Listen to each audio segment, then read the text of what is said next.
Welcome to Midnight Casebook, where every shadow hides a secret and every mystery begs to be solved. Tonight, we unravel the chilling tale of Father Brown and the Candle Went Out Early, a fan-made story paying homage to the brilliance of G.K. Chesterton's legendary detective. We'd love to have you along for this enigmatic journey. Drop a comment to let us know where you're watching from, share your theories, and if you spot any inconsistencies, don't hesitate to call them out. Your keen eyes and sharp minds help us craft even more captivating mysteries in the future. Chapter 1. Father Brown's Final Clue Found. The body was still warm when Father Brown entered the room, but it wasn't the lifeless corpse that caught his attention. It was the faint flicker of a candle burning in the corner, an unusual glow in a house that had seen nothing but darkness for hours. The room was quiet, but something told him that this was no ordinary murder. In the small village of Kemble, the peaceful quiet of the countryside had been shattered by a shocking murder, one that no one, not even Father Brown, could have anticipated. The victim, Gregory Harrow, a well-known aristocrat with a reputation for secrecy, had been found in his own study, a gunshot wound in his chest. A family of 4, servants and distant relatives, had been the only witnesses to the crime, yet no one could make sense of it. There were no apparent motives, no suspects, and no clear answers. Yet, Father Brown knew in the pit of his stomach that there was more to this than a simple crime of passion. As Father Brown sat in the dimly lit room, staring at the still figure of Harrow, he couldn't shake the feeling that he was missing something. A small detail, a clue so subtle that it was slipping just beyond his reach. The candle flickered again, casting shadows that seemed to twist in unnatural ways.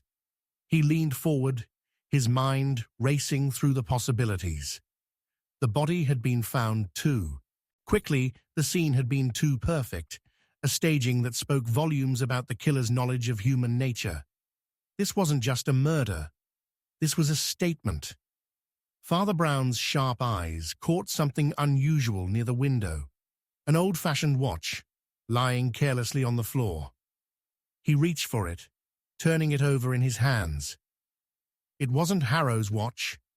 The engraving on the back was faint, but unmistakable. The initials AH. The watch belonged to someone else. But who? With a sigh, Father Brown stood and turned to the young constable, who had been waiting anxiously by the door. "Take this to Miss Harrow," he instructed, referring to the victim's wife, whose grief was already apparent. "Ask her if she recognizes the watch. I have a feeling it's the key to this case, but not in the way we think." The constable nodded and hurried out, but Father Brown didn't wait for the answer. He wasn't ready to trust the obvious explanations. Minutes later, as the constable returned with a look of unease, Father Brown remained focused on the watch. "She says it belongs to her late brother," he reported, but there was something in his eyes that betrayed his uncertainty. "She didn't seem shocked to see it here." Father Brown nodded, his brow furrowed. "She wouldn't. That's the lie. The real question is why this watch was left behind. Why would a killer leave such a personal object at the scene of the crime? There's no reason, unless the killer wanted us to find it, wanted us to follow this false trail." The more Father Brown thought about it, the more unsettling it became. There was something about Miss Harrow's reaction, or lack of one, that didn't sit right with him. Why had she been so calm when presented with the watch? Was she hiding something, or was she part of a larger, darker conspiracy? The case took another turn when Father Brown learned of Harrow's financial troubles. Beneath his polished exterior, Harrow had been deeply in debt, and rumors had circulated about his involvement in shady deals that no one dared to confirm. But now, it seemed, everyone had a motive. His wife, his business partners, even the servants, they all stood to gain from his death. As Father Brown pieced together the fragments, a horrifying thought began to surface. What if the murder wasn't about money at all? What if it was something much darker, something personal, something twisted? His mind flitted to the stories he had heard of people driven to madness by deep-seated resentments, long-buried secrets, and twisted loyalties. The more he uncovered, the more the truth seemed to slip away, vanishing like smoke in the night. Then, the first big reveal came, and it was enough to freeze Father Brown in his tracks. A letter, hidden in the pages of a book on Harrow's desk, had been carefully folded and tucked away. The letter wasn't addressed to Harrow, but to his wife. The handwriting was unmistakable, her own, but what was written inside shocked him to his core. "I've done what we agreed upon. The money is ours. It's over now. No one will know. I'll make sure of it." Father Brown's mind raced.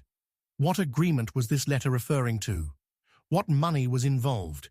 And why would Miss Harrow be involved in such a plot? The implications were staggering. Had she known about the murder beforehand? Or was she simply an accomplice, playing her part in a much larger game? Before Father Brown could delve deeper into the letter's meaning, a chilling realization hit him. The killer was still out there. The longer he waited, the more chance the killer had to cover their tracks. Father Brown turned to the constable, his voice low and urgent. "We must act quickly. This is bigger than I thought. Everyone in this house is hiding something. The truth is buried beneath layers of deception and lies. But I will uncover it." As the constable rushed to gather the necessary witnesses, Father Brown walked slowly back to the study.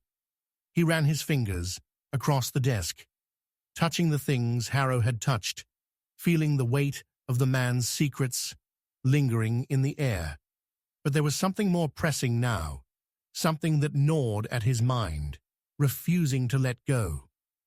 The letter, the watch, the look in Miss Harrow's eyes, everything was leading Father Brown toward one terrifying conclusion. This murder wasn't a simple crime of passion. This was an act of revenge, meticulously planned and executed by someone who knew too much. And yet, just as Father Brown was about to confront the one person who might have all the answers, the doorbell rang, pulling him back into the present. But the answer that awaited him would change everything, twisting the case into something unrecognizable. What he found would send him on a path so dark, so treacherous, that even he wouldn't be able to see where it ended. "I know who did it," Father Brown muttered, but the weight of the words felt heavier than ever before. He wasn't sure he was ready for the truth, but he had no choice but to face it.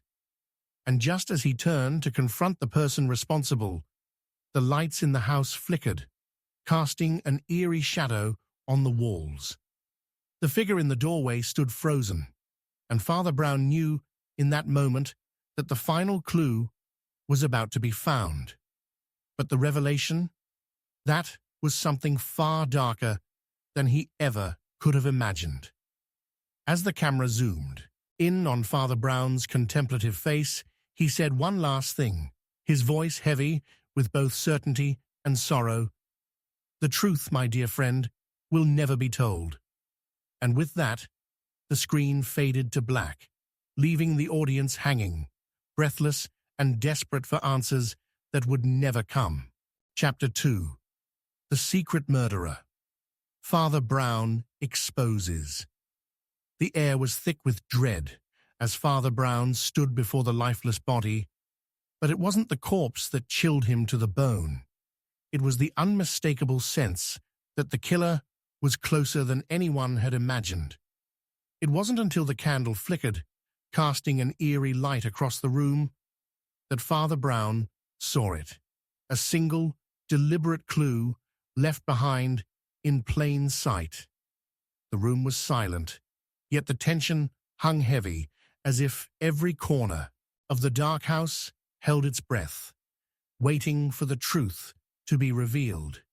It had all begun days earlier, with a cryptic phone call that had sent Father Brown rushing to the scene of what appeared to be a random killing. The victim, Lydia Hayward, a seemingly harmless widow, had been found dead in her study, an elegant antique dagger lodged deep in her chest. No witnesses, no immediate suspects, and no apparent motive. The case, like many others, was wrapped in layers of secrecy and whispers, but this one was different. It felt personal. From the very moment Father Brown arrived at the house, something about the scene told him there was more than met the eye. Lydia's servants, already on edge, offered little more than nervous glances and contradictory statements. The house itself, stuffy, too quiet, as if it had absorbed the secrets of those who had lived there, seemed to shift and move under Father Brown's watchful gaze. But there was one thing that stood out above all else. Lydia had not been alone when she died. Someone had been there, in the room with her, hiding in plain sight. Father Brown's first instinct was to question the people closest to Lydia. Her niece, Margaret, seemed genuinely distraught, but her frantic demeanor gave off an air of suspicion. The housekeeper, Mrs. Wills, claimed to have seen nothing, but her hands trembled when asked about Lydia's private affairs. There were dark circles under the housekeeper's eyes, as though sleep had eluded her for weeks. Then there was the gardener, George, who had spent the last few days acting far too calm for someone who had just discovered a murder in the house they had worked in for years. Each of these individuals seemed to be hiding something, but Father Brown, ever patient, took his time, knowing that the smallest detail might unravel the mystery. As the hours passed, the web of lies and half-truths began to thicken. No one was telling the full story. Yet Father Brown, sharp as ever, refused to jump to conclusions. It was only when he returned to Lydia's study that the true horror began to reveal itself. The room was unremarkable at first glance. Bookshelves lined the walls. A faint smell of lavender lingered in the air. But then he noticed it. A single letter, torn from an envelope, lay on the desk. It wasn't the letter that caught Father Brown's eye, but the faint imprint it left on the desk. An imprint shaped like the silhouette of a hand. The handprint was too perfect, too deliberate, and Father Brown's mind raced. It was clear that someone had placed the letter there, someone who had no intention of hiding their presence. But why leave such a bold clue? Was it a message, a warning, or a deliberate attempt to throw him off the trail? Father Brown carefully examined the letter. It was a short note, addressed to Lydia. The handwriting was elegant, but not familiar. The message was cryptic, yet pointed. Tonight, the truth will be told. No more hiding. You can't escape what's coming.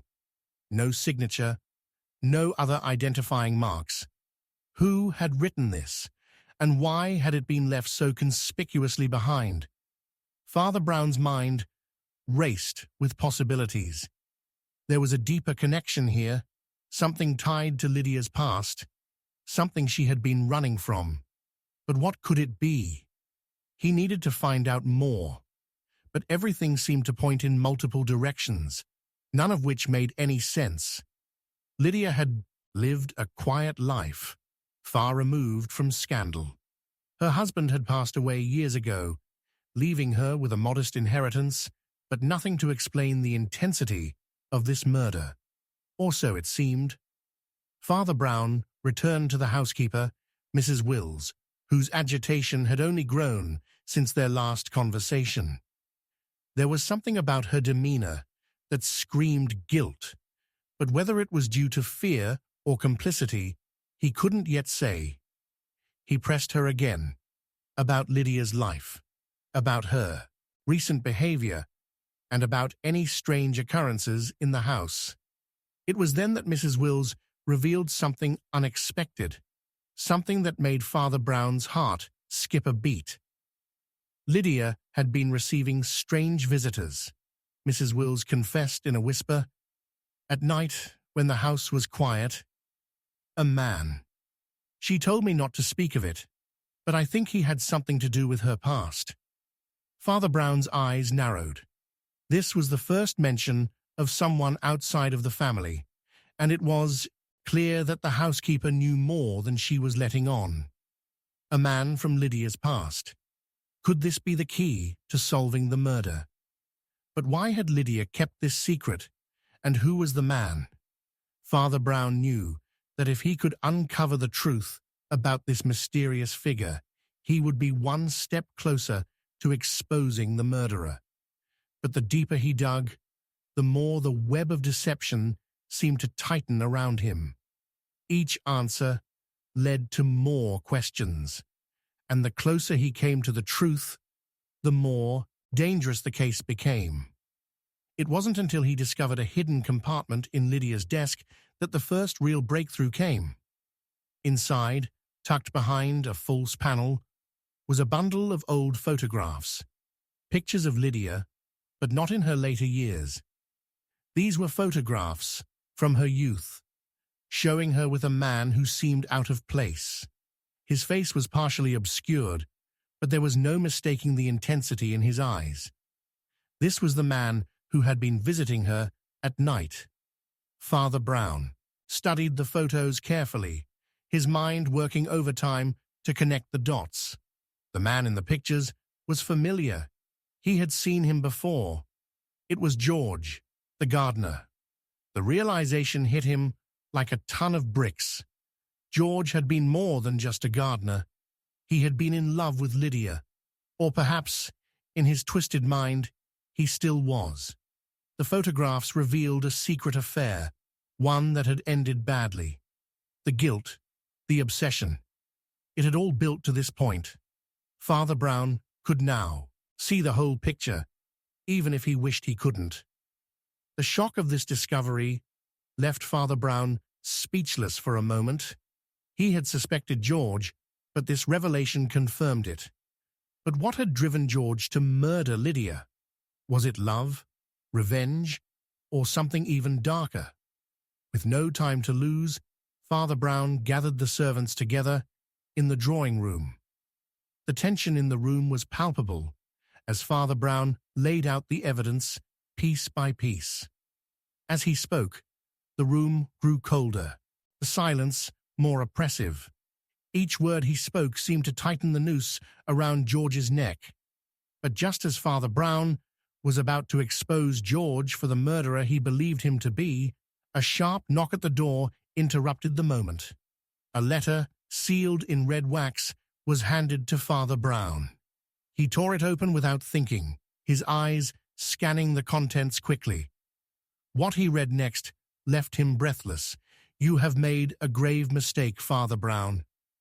The truth you seek is not as simple as you think. What you are about to learn will destroy everything you believe." Father Brown's hands trembled as he folded the letter back into its envelope.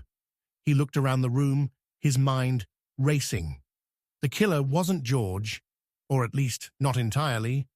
There was someone else involved, someone more dangerous than he could have ever imagined.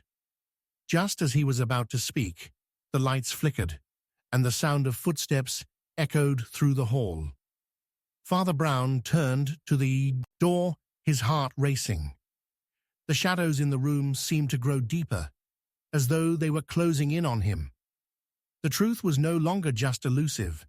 It was actively hiding from him, and Father Brown had no idea what or who was waiting for him on the other side. The room fell silent, and Father Brown's voice was barely a whisper. "I know who did it, but the truth will never be told."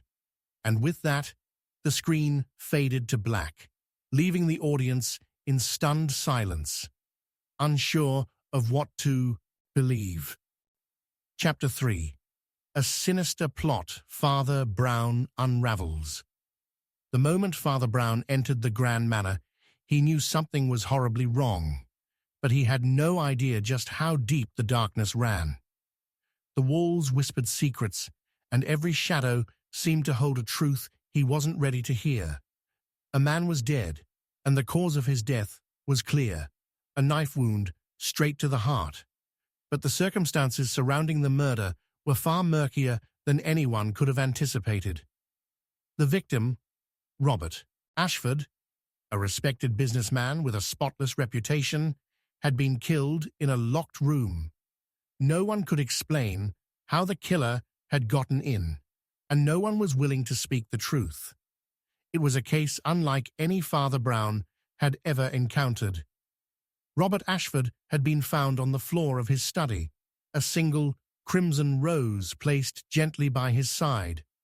A symbol of love, or was it mocking him in his final moments?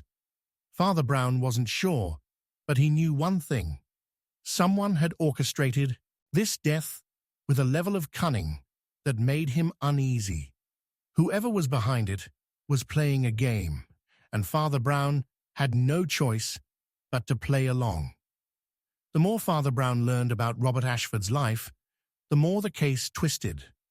On the surface, Ashford had it all: wealth, a thriving business, and a devoted wife, Eleanor. She seemed distraught by her husband's death, her tears appearing genuine. But Father Brown wasn't convinced. There was something in her eyes, something that didn't sit right. Her grief was too calculated, her words too perfect. Had she known something he didn't? Or was she the victim of a sinister plot herself? Father Brown's investigation led him to Ashford's closest circle: friends, business partners, and a few select confidants. Each of them was quick to offer condolences, but Father Brown noticed the way their eyes darted when they spoke of Robert's recent dealings. Something had changed in the weeks leading up to his death.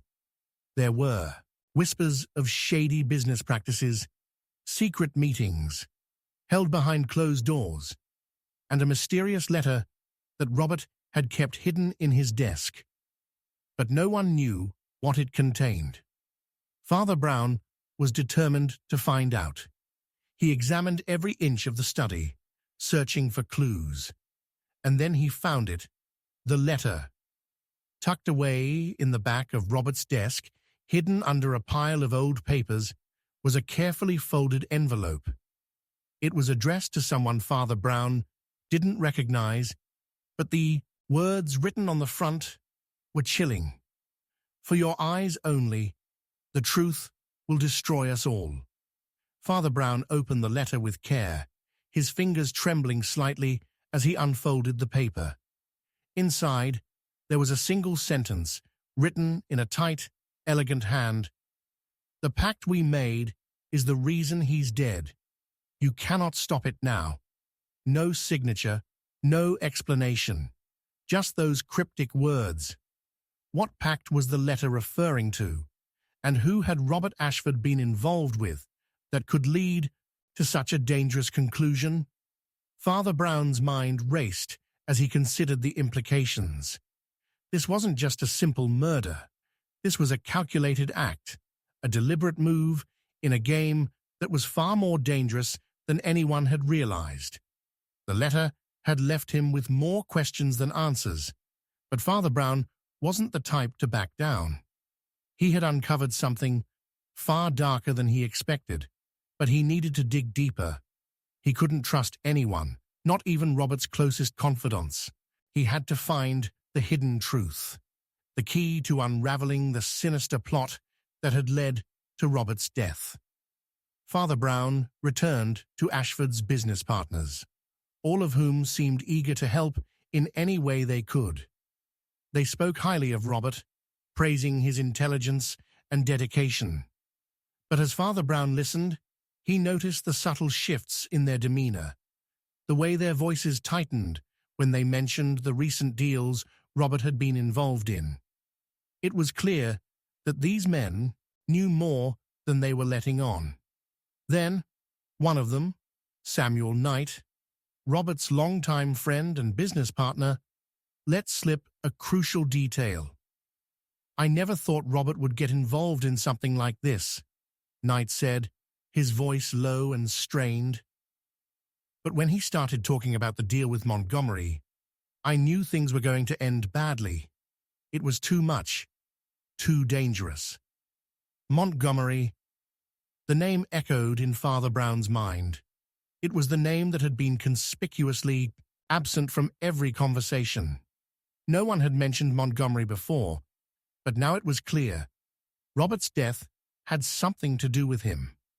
But who was Montgomery, and what had he promised Robert that could lead to such a tragic end? Father Brown pressed Knight for more information, but the man grew defensive, his eyes darting nervously as though he were afraid to speak. "I can't say more." "You'll have to ask Eleanor," he muttered, his voice barely a whisper. "She knew everything. She was the one who pushed him into it." Eleanor, the woman who had seemed so distraught, so helpless.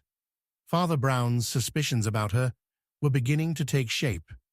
She had known more than she had let on, and she had been involved in something far more sinister than anyone had realized.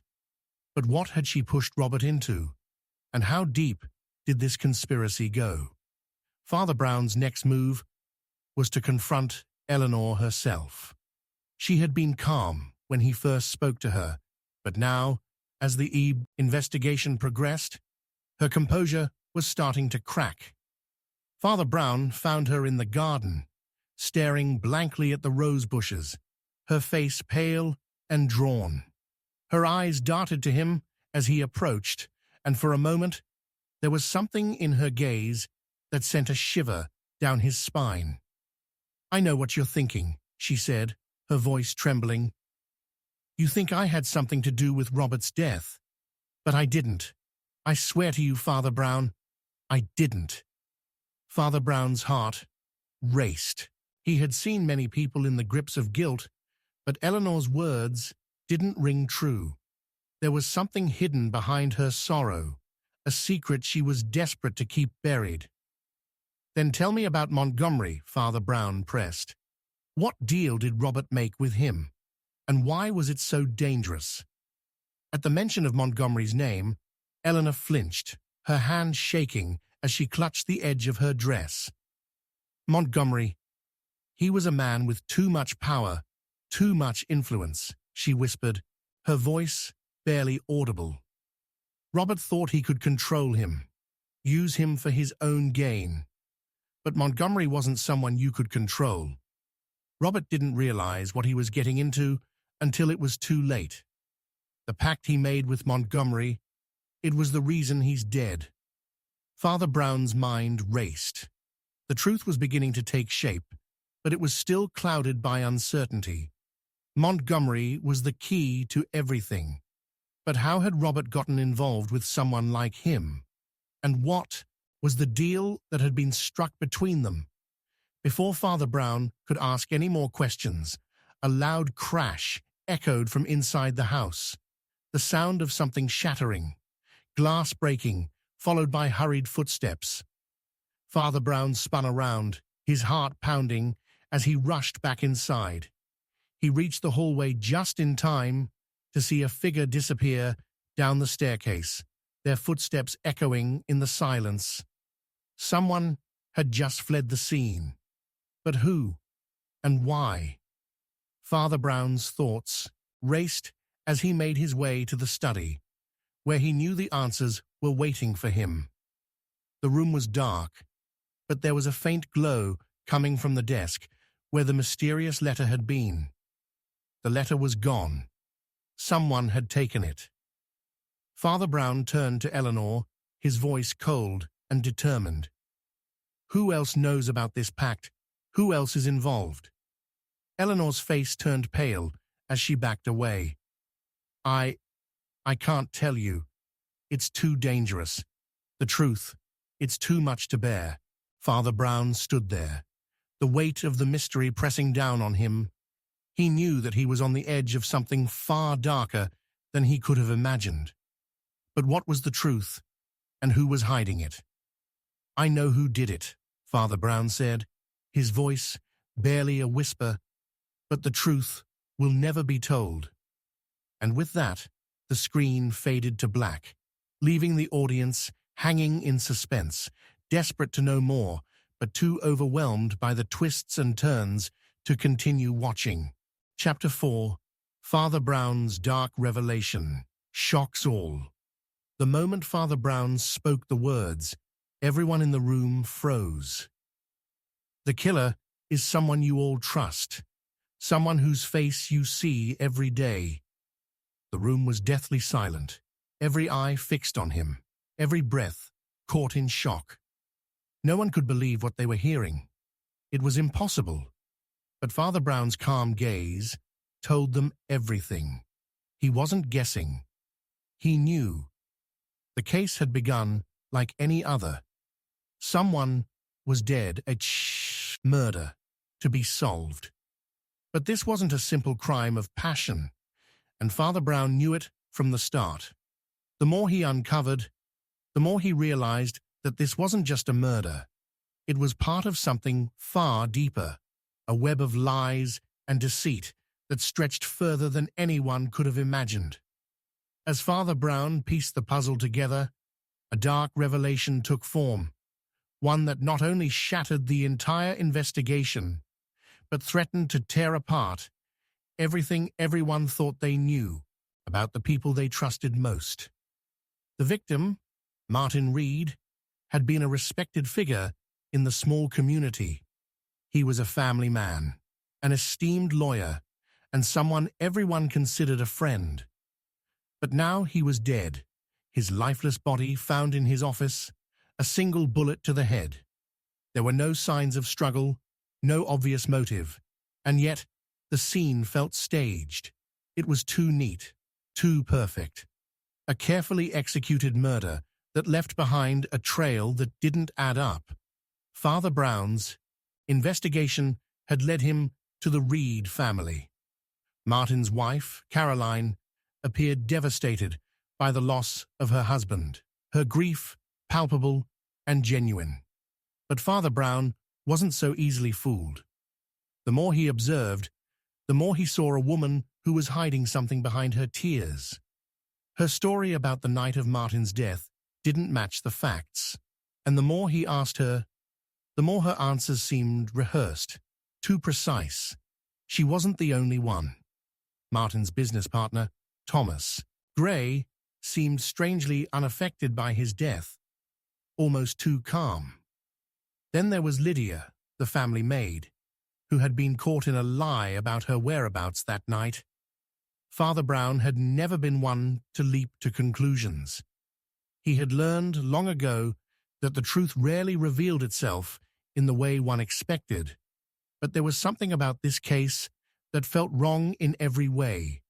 Every person in the Reed household seemed to have something to hide, and Father Brown could feel the weight of their secrets pressing against him.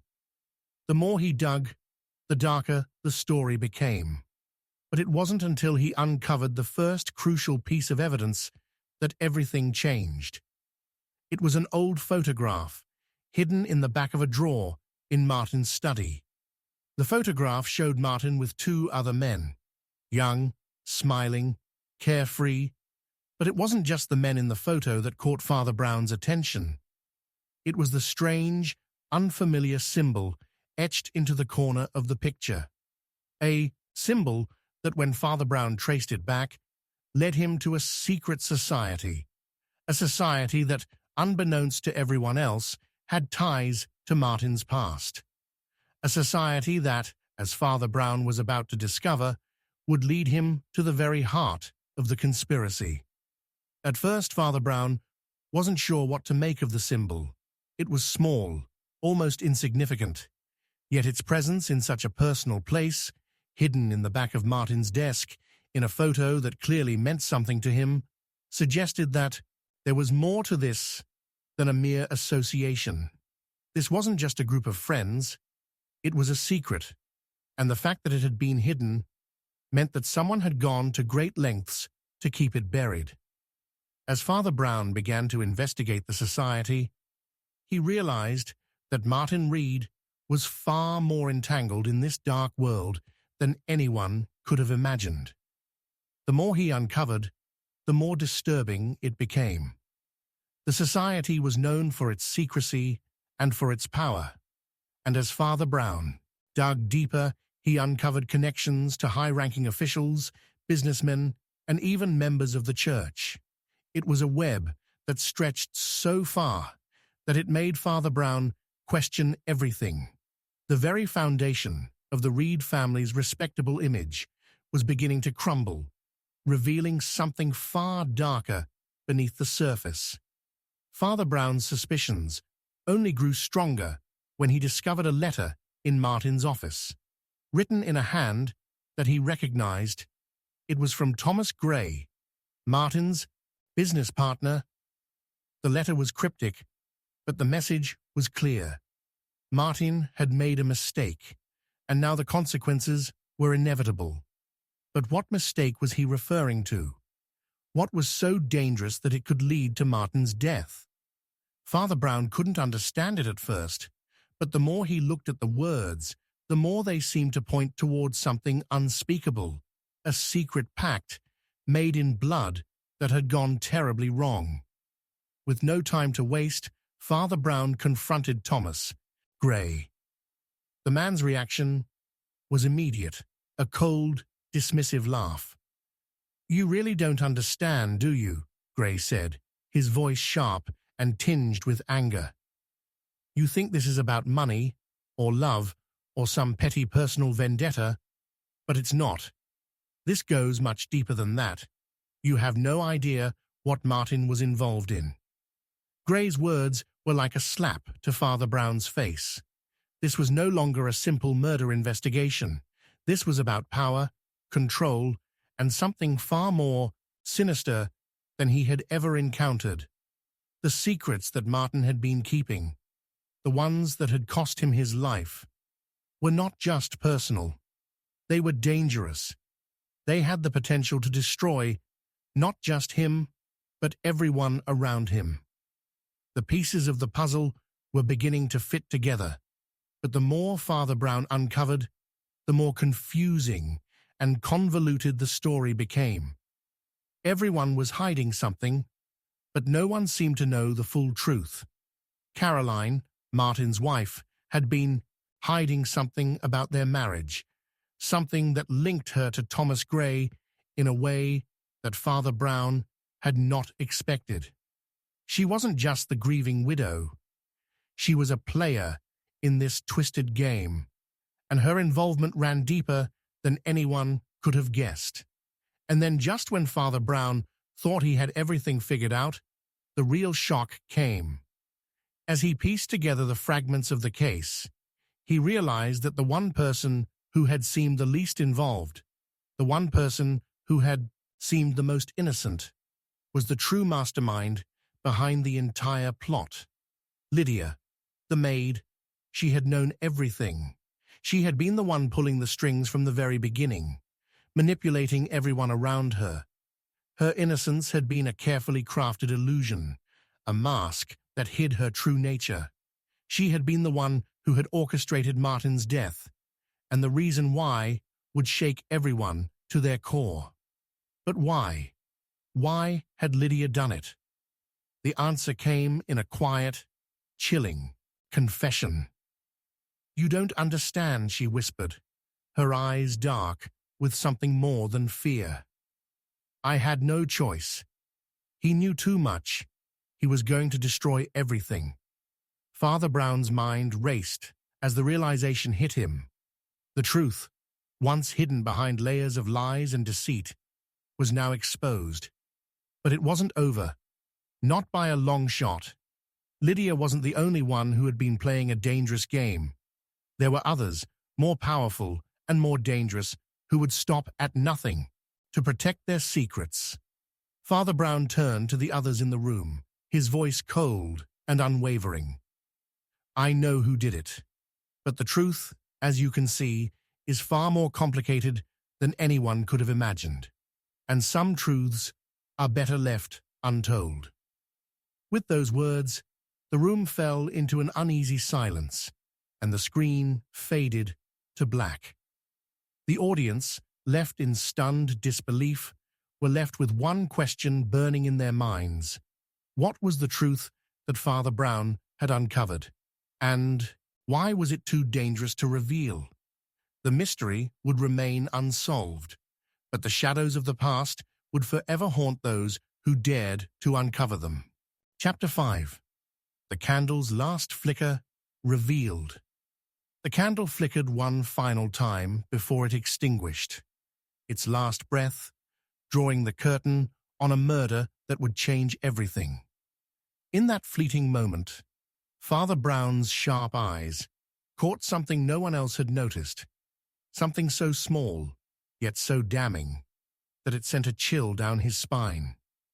A single, almost imperceptible smudge of blood, too carefully placed to be an accident. The killer hadn't just murdered the victim. They had staged a message, one that would unravel everything Father Brown had worked to uncover. It was the kind of detail that could slip past anyone, but not Father Brown. He had been chasing shadows for days, piecing together a puzzle that had more pieces than he could keep track of. The victim, Andrew Klein, had been an unlikely target, a reclusive writer with a history of odd behavior and rumors of dangerous associations. He was found in his study, slumped over a desk, a glass of half-drunk whiskey beside him and his pen still in his hand. But the scene didn't add up. There were no signs of struggle, no signs of forced entry, and no obvious motive. It was as if Andrew Klein had been waiting for death, and it came for him when he least expected it. Father Brown had seen many murders in his time, but this one felt different, too quiet, too deliberate. And as he examined the scene, it became clear that the truth behind Andrew Klein's death was a far darker mystery than anyone could have imagined. The deeper he dug into Andrew's past, the more Father Brown realized that this wasn't just a simple murder. This was part of something far more sinister, a web of deceit, manipulation, and hidden desires that reached further than anyone was willing to admit. At first, Father Brown had thought it was just a case of a troubled man meeting a tragic end. But as he began to speak with those who had known Andrew, something else began to take shape. Andrew had been more than just a reclusive writer. He had been a man with enemies who were willing to kill to keep their secrets safe. His closest friends, acquaintances, even the people who had worked for him, all seemed to have something to hide. But no one wanted to talk about it. Everyone was too afraid of what might come to light. The first person Father Brown spoke to was Rebecca, Andrew's long-time companion.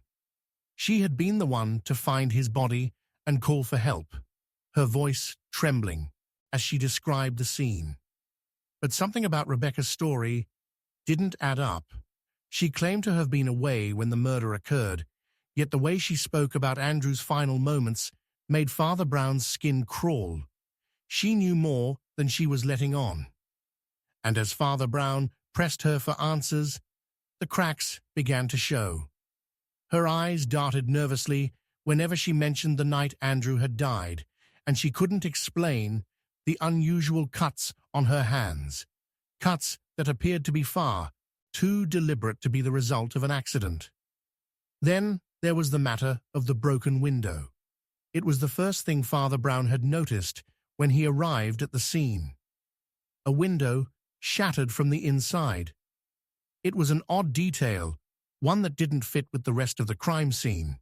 If the killer had entered through the window, why would they break it from the inside? It didn't make sense, unless, of course, the window wasn't a point of entry at all. Perhaps it had been shattered to make it appear as though someone had forced their way into the room. But who would go to such lengths to cover their tracks? As Father Brown continued his investigation, more questions arose, each one more perplexing than the last. He began to question everyone involved, and each answer led him further into a labyrinth of lies and half-truths. Andrew's closest confidants were all hiding something. But what? What were they so desperate to protect? It wasn't until Father Brown spoke to one of Andrew's old colleagues, an eccentric man named Leonard, that the first real breakthrough came.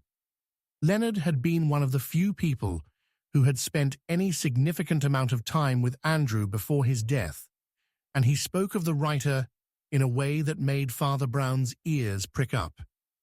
"He wasn't the man you think he was," Leonard had said cryptically. "Andrew wasn't just writing stories.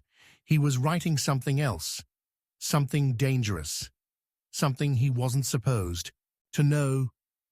What Leonard had said sent a shiver down Father Brown's spine. Something dangerous, something he wasn't supposed to know. What was Andrew writing about? And why would it have been enough to make someone want him dead? Father Brown had no idea, but he knew that the answers were buried deep within the pages of Andrew's last manuscript. The manuscript was the key. It had to be. Father Brown returned to Andrew's study, this time more determined than ever. The study was cluttered with stacks of papers, unopened letters, and unfinished drafts. But Father Brown wasn't interested in any of that. He knew exactly where to look. There on the desk was the last manuscript Andrew had been working on, a single, leather-bound book that had been tucked away as if it were meant to be hidden. Father Brown opened it carefully, his eyes scanning the pages, his heart pounding with anticipation. The words that filled the pages were like nothing Father Brown had ever read before. They were strange, disjointed, and almost prophetic in their nature. Andrew had written about something far darker than anyone could have anticipated, a conspiracy so deep, so insidious, that it could destroy everything in its path. The manuscript spoke of a secret society, a powerful group of individuals who had controlled the fate of many for decades, manipulating events from the shadows to ensure their own power. And at the center of it all was Andrew, who had uncovered their secrets and threatened to expose them. That, it seemed, was the true motive behind his death. But there was more. As Father Brown continued to read, he came across a passage that chilled him to the core. It was written in Andrew's own hand, but the words seemed almost to leap off the page as though they were alive. "The candle's last flicker will reveal the truth," it read, "and in the end, it will burn all those who dare to seek it." The candle's last flicker. It was a reference to the moment of Andrew's death, but what did it mean? Father Brown didn't have time to think about it, because as soon as he finished reading, he heard a sound, a faint, almost imperceptible noise, the creaking of a floorboard, the rustle of fabric. Someone was in the room with him. Father Brown spun around, but there was no one there. He was alone, or so he thought. A figure emerged from the shadows, their face obscured by the dim light. "You've uncovered too much," the figure said, their voice low and ominous. "You should have stopped long ago." Father Brown's heart raced. He knew the truth now. He had uncovered the identity of the killer. He had revealed the dark conspiracy behind Andrew's death, but he was no closer to understanding the full extent of the danger he was in. The figure stepped closer, their presence suffocating. "You think you know the truth," the figure continued, "but you don't. You never will." And with that, the screen went black, leaving the audience on the edge of their seats, hearts pounding, minds racing. Who was the mysterious figure? What had they meant by their cryptic warning? And who, in the end, was the true mastermind behind Andrew's death? The truth had been uncovered, but it was too dangerous to tell. Father Brown had stepped into a world of darkness he couldn't escape. And in that moment, he realized the truth wasn't just elusive, it was deadly. "I know who did it," Father Brown muttered, his voice barely a whisper. "But the truth will never be told." And as the screen faded to black, the audience was left with one final question. Who was behind the conspiracy? And what price would Father Brown have to pay to stop it? Chapter 6. Father Brown faces a deadly trap. The moment Father Brown stepped into the room, he knew he had walked into the heart of a trap so carefully constructed, so deceptively perfect, that even he, with all his intellect and experience, couldn't see the danger until it was almost too late. The door slammed shut behind him with a chilling finality, and the dim light flickered overhead, casting long, grotesque shadows across the floor. The walls seemed to close in, and in that instant, Father Brown understood. Someone was waiting for him to make a mistake. It all started with a simple murder. A young man found dead in a secluded mansion on the edge of town. The victim, James Allen, had been a rising star in the local political scene, known for his charisma and ambition. At first glance, it seemed like a straightforward case. The police had found nothing suspicious. There were no signs of a struggle, and the cause of death seemed to be a single, clean shot to the chest. The room was locked from the inside, with no apparent way for anyone to have entered or left. But Father Brown had never trusted appearances. The way James's body was positioned, the faint smell of something burning in the fireplace, the way the light cast its shadows, everything felt wrong. The more Father Brown observed, the more the case didn't add up. There were too many questions with no answers, and that was exactly what someone wanted. It was a puzzle designed to be unsolvable, a mystery that was meant to lead him in circles. The deeper Father Brown dug, the more entangled the case became.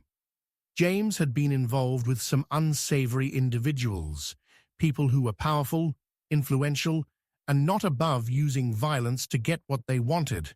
But none of the leads made sense. Was the murder connected to his political ties, or was it something far darker? As Father Brown reviewed James's final days, he discovered a secret, an encrypted letter hidden in the young man's desk, a letter that spoke of betrayal, of secrets too dangerous to reveal. The letter was vague, full of cryptic messages and allusions to a group operating in the shadows, a group that had been pulling the strings behind the scenes of the town's politics for years. Father Brown thought he had uncovered the truth, that someone in James's circle was responsible for his death. But when he presented his findings to the police, they dismissed his theory, telling him that it was too far-fetched. They had already closed the case, convinced that James had been a victim of a random act of violence. But Father Brown refused to let it go. He knew there was more at play. This wasn't a random murder, it was part of something much larger. And so, he continued to investigate, following the trail wherever it led, knowing that it would ultimately take him to the truth. It wasn't until Father Brown returned to the mansion, alone in the dead of night, that the trap was finally sprung. As soon as he entered the room where James had been found, he felt it, a cold, creeping sensation that settled deep in his bones. The room was exactly as it had been the night James died, down to the smallest detail. But something had changed. The air was thick with tension, and Father Brown could feel the presence of someone else, lurking just out of sight. He wasn't alone. Not anymore. Before he could react, a faint click echoed from the corner of the room. The sound of a trap being set. Then, the door slammed shut behind him, and Father Brown was plunged into darkness. He reached for the door handle, but it wouldn't budge. His heart pounded in his chest as he realized he was locked inside. There was no way out. A voice, soft and almost mocking, echoed through the room. "You should have stayed away, Father Brown. But now that you're here, you'll never leave." Father Brown's mind raced. He couldn't see the source of the voice, but he could hear the faint rustling of movement, the shuffle of footsteps that seemed to circle him. Every instinct told him to stay calm, but his pulse quickened with the unmistakable feeling of being hunted. "I don't know what you think you're doing," Father Brown said, his voice steady but filled with the weight of unspoken knowledge. "But I will find a way out of this." "You won't," the voice replied, dripping with venom. "You think you understand this, but you don't. The game has already been set in motion. You're just the last piece, the only one left to play." Father Brown knew that whoever was speaking knew him too well. The trap wasn't just physical, it was psychological. The killer had planned every move, every word, to ensure that Father Brown would be drawn into this twisted game. It was a game that had been set up long before Father Brown even realized he was a player. He took a deep breath, his mind focusing on the clues, the patterns, and the subtle signs that had led him here. It was all connected. James's death, the letter, the secret group. The game was bigger than one murder. It was about power, control, and manipulation. And Father Brown was the one person standing in their way. As the seconds ticked by, Father Brown's mind worked furiously, piecing together everything he had learned. He had been careful, cautious, but now he had to act. The longer he waited, the more dangerous the situation became. He needed to make the next move, and it had to be quick. He wasn't just dealing with a murderer anymore. He was dealing with someone who had set an elaborate trap, one that would leave him with no escape. The silence in the room was suffocating, and Father Brown felt the weight of it pressing down on him. But then something caught his eye. A glint in the corner. It was faint, but it was enough. He moved towards it, his footsteps silent, as he approached the source of the light. It was a small, metal object, a key. But where was the lock? "Looking for this?" the voice asked, now closer, more sinister. "You'll need more than just a key to get out of here. The game has already begun, Father Brown. There's no turning back." Father Brown's fingers closed around the key, but before he could use it, a loud bang echoed through the room. The lights flickered, then went out completely. The darkness enveloped him like a suffocating blanket, and for a moment, Father Brown was paralyzed by the sheer sense of isolation. His mind raced as he tried to make sense of what was happening. Then, the floor beneath him shifted, and the trap was revealed in full. A pit opened beneath his feet, a deep, dark hole that seemed to lead to nowhere. Father Brown leapt back just in time, his heart pounding in his chest as he realized that the entire room had been rigged. Every move, every step, every breath had been calculated to bring him to this point. The voice laughed, cold and triumphant. "You're too late, Father Brown. You've fallen into the trap. Now, it's over." But Father Brown wasn't ready to give up. He had seen through their lies, through their game. The truth was still within reach, and he wasn't about to let it slip away. He could feel the weight of the key in his hand, the weight of the knowledge he had gained, and he knew that the only way to escape this deadly trap was to confront the person behind it all. "I know who you are," Father Brown said, his voice steady but filled with resolve. "And I will stop you. The game is not over." The voice fell silent, and for a moment, Father Brown thought he had won. But then, just as he turned to leave, the door behind him creaked open. And there, standing in the doorway, was the last person Father Brown expected to see. The twist was unbearable. It was someone he trusted, someone he had been deceived by all along, someone who had been pulling the strings from the very beginning. "I know who did it," Father Brown said quietly, his face set in a mask of determination. "But the truth will never be told." And with that, the screen went black, leaving the audience on the edge of their seats, hearts racing, minds spiraling. Who was behind the trap? What was the truth? And what price would Father Brown have to pay to stop them? The answers remained hidden in the darkness, just out of reach. Chapter 7. The Hidden Killer, Father Brown Uncovers. The moment Father Brown stepped into the room, he realized the truth. With a sickening clarity, the killer was standing right in front of him. But it wasn't the one he had suspected. It wasn't anyone he had considered. The dark eyes watching him with cold intent were the last thing he had ever expected.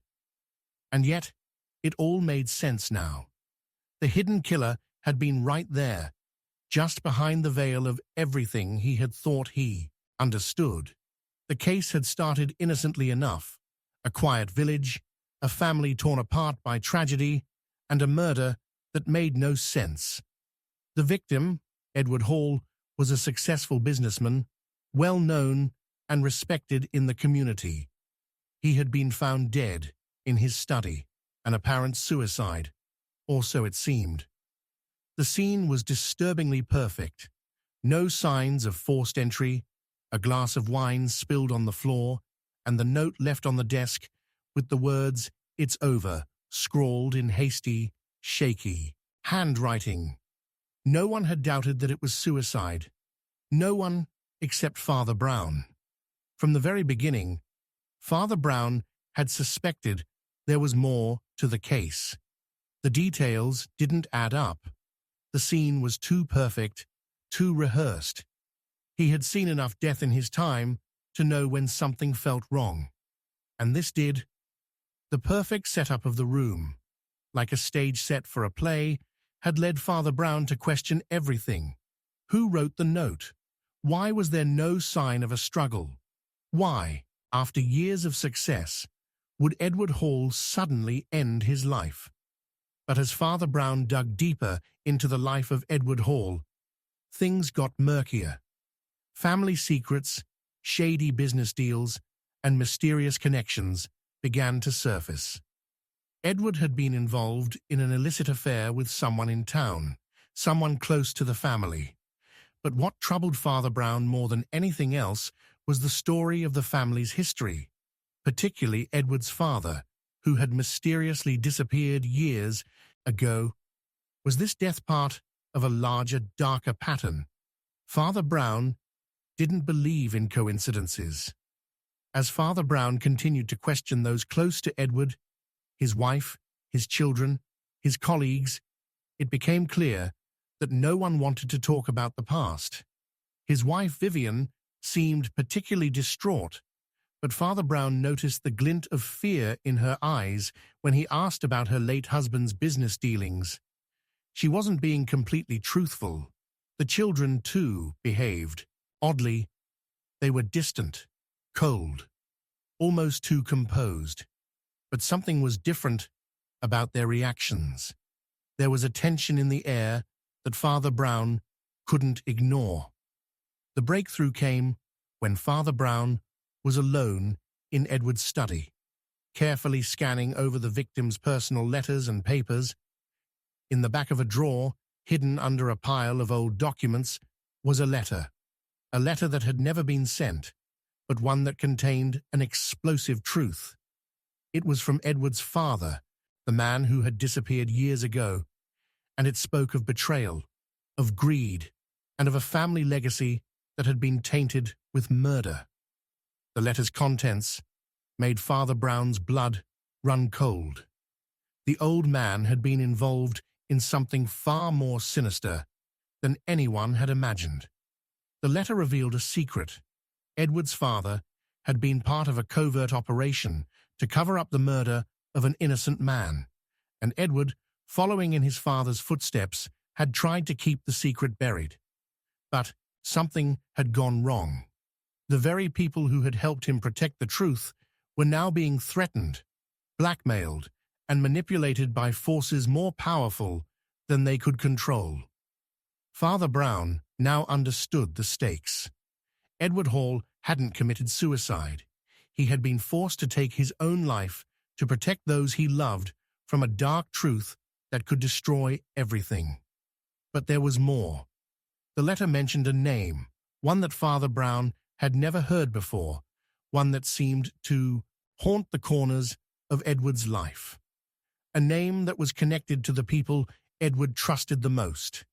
It was the name of someone who had been manipulating the situation from the shadows, pulling the strings and guiding everyone toward a tragic conclusion. The real killer had been hiding in plain sight all along, just waiting for the right moment to strike. Father Brown knew he had to act quickly. The killer was still out there, and the more Father Brown uncovered, the more dangerous the situation became. The letter had given him the first piece of the puzzle, but now he needed to confront the person behind it all. He needed to expose the hidden killer before it was too late. The investigation led Father Brown to a secluded mansion on the outskirts of town, where the Hall family's wealth had been accumulated. It was there that he encountered a startling revelation. The mansion, once a symbol of success and prosperity, was now in ruin. The once beautiful gardens were overgrown, and the windows, though grand, were shattered and abandoned. It was as though the very place that had built the Hall legacy had been left to rot. Inside, Father Brown found a figure sitting at an old desk. The man was hunched over, his face obscured by the shadows, but there was something familiar about him, something that made Father Brown's heart race. As he stepped closer, the figure turned, revealing a face that shocked Father Brown to his core. It was Edward Hall's son, Gregory. But he was different. His eyes were cold, empty, as if the weight of the secrets he had inherited had hollowed him out. He was no longer the charming young man Father Brown had once met. Now, he was something darker, something far more dangerous. And it was clear to Father Brown that Gregory had been the mastermind behind it all. Gregory's voice was low and steady as he spoke. "You've figured it out, haven't you, Father Brown? You know the truth, but you still don't understand. I never wanted this, but it was the only way." Father Brown's mind raced. Gregory was the hidden killer, the one who had orchestrated the entire plot. The manipulation, the murder, the cover-up, it had all been a carefully constructed plan, and Gregory had been at its center, pulling the strings, watching everyone around him fall into place. But what drove him to kill his own father? What drove him to this point of darkness? "You think I killed my father for power?" Gregory continued, his voice almost sad. But it wasn't power. It was survival. He was going to expose everything. He was going to destroy everything we had worked for, everything we had built. And I couldn't let that happen. I couldn't let the past come back to haunt me. Father Brown's heart sank. The truth was worse than he had imagined. Gregory wasn't just a killer. He was a man desperate to protect a family legacy, a man who had been consumed by guilt and fear, and who had sacrificed everything to keep the truth hidden. But in doing so, he had condemned himself. As Gregory continued to speak, Father Brown listened, but his mind was already racing ahead. He could see the pieces falling into place. Everything was connected. The lies, the secrets, the manipulation. It had all led to this moment. Gregory had been playing a dangerous game, but now it was over. The truth had been uncovered. But just as Father Brown moved to make his move, the door behind him slammed shut. A cold voice echoed through the room, a voice that froze Father Brown in his tracks. "It's not over, Father Brown. You think you've won, but you haven't. There's still time." Father Brown spun around, his heart racing.